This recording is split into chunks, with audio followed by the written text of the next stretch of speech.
Sunni Muslims should support Iran. Now is not the time to cause division amongst ourselves. The enemy is at the doorstep. We need to be united against Zionism at all costs. If somebody is against Zionism, I will support them. Iran has been standing for our brothers and sisters in Gaza all over the world. Well, I'm a Sunni Muslim and I stand in solidarity with my Shia brothers and sisters. What they don't realize is that they actually united the Sunni-Shia Ummah. We are all one. We should stand united as one against Zionism. The leadership of Iran, you're doing a great job. The USA and Israel are afraid of what's happening. They didn't expect Iran to do what they are doing. They thought Iran would fail after a couple of days into the war, but that didn't happen. Alhamdulillah, they're going to carry on. They're strong. It was Iraq, Afghanistan, Lebanon, Palestine, now Iran. Who's next? Pakistan next? Breaking news tonight is that there is a poll out that British Muslims prefer Iran to the US, or a sizable chunk of them do anyway. Is that a problem? It's a huge problem. It's not even just a little problem. There's no hyperbole. That is a massive problem. Look, I say this week in, week out, day in, day out on social media. You have to understand what our culture is. Our culture is not this.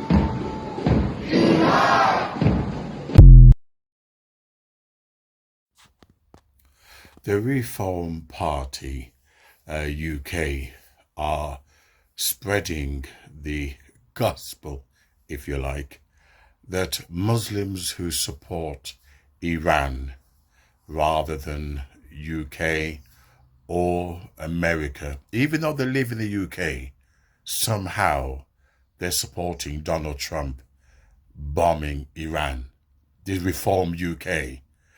And they said that we will deport you or you don't stand for British values.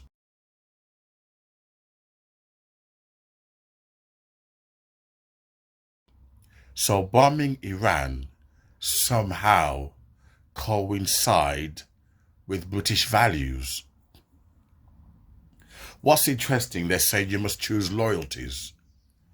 The Muslims and the blacks during the First World War, Second World War, chose loyalties. They chose to defend Europe from Germany, only to be told, go back to your own country. We want a white England.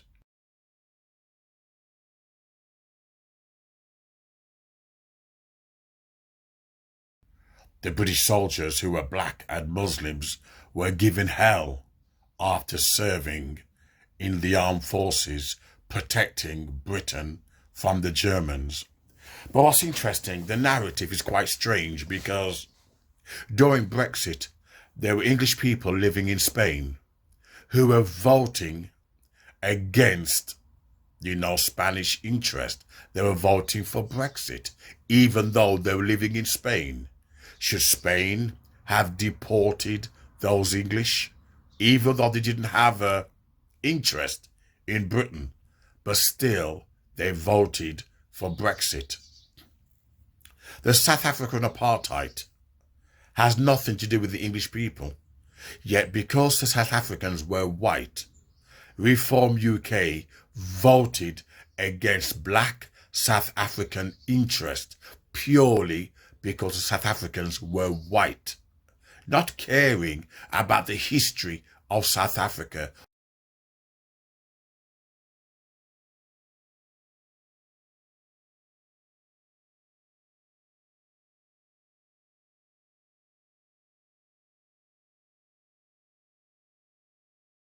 All they cared about was that these people were white.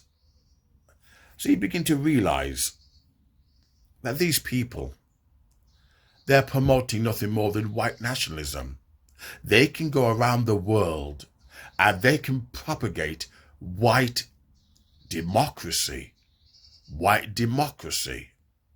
If you look at the Greek term democracy, you begin to realize it has been reformed, reevaluated, restructured.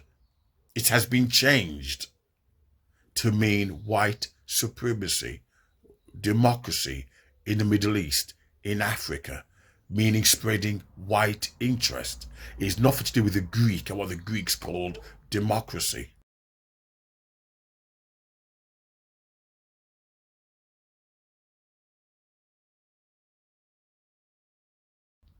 But still, they can do that. They can support white people anywhere in the world, even though the Reform Party are supposed to be against foreigners, are supposed to be against people living in their countries.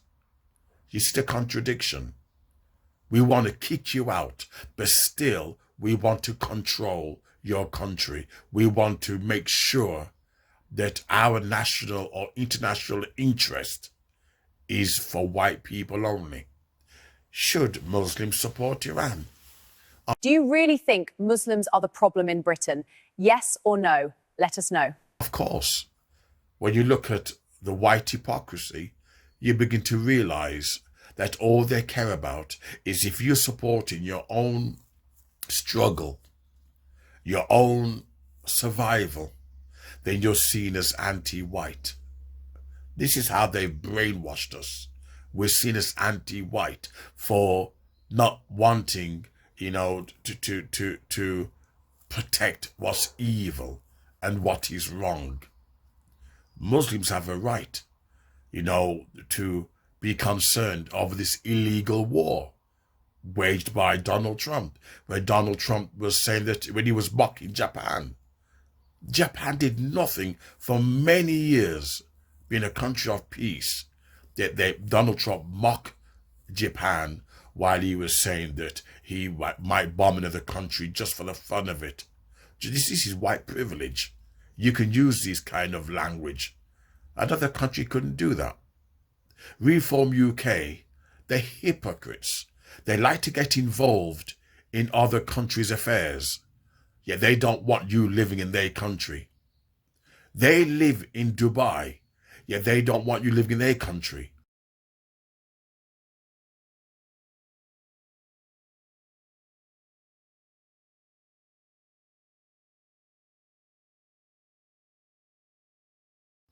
They travel to Muslim countries and live good, but they don't want you living in their country. They pretend that they want sovereignty, while they don't want to let go of African resources and remove their British bases from Africa. You begin to realize that they're nothing more than hypocrites. If Muslims want to back Iran, so be it. I back Iran. I'd rather back Iran than UK. Oh, go back to your country, go back. This is what you get. You got to support their evil.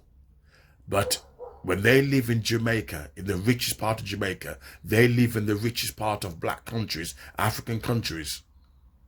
I never hear black people telling them, you white people, go back to the caves, go back to Europe. This is a language that is used by not white people, by racists. There's some beautiful white people out there. These are language used by racist, sick individuals. It's really the cheek of it, the cheek, that they want Muslims to support against their own interest. That's white privilege.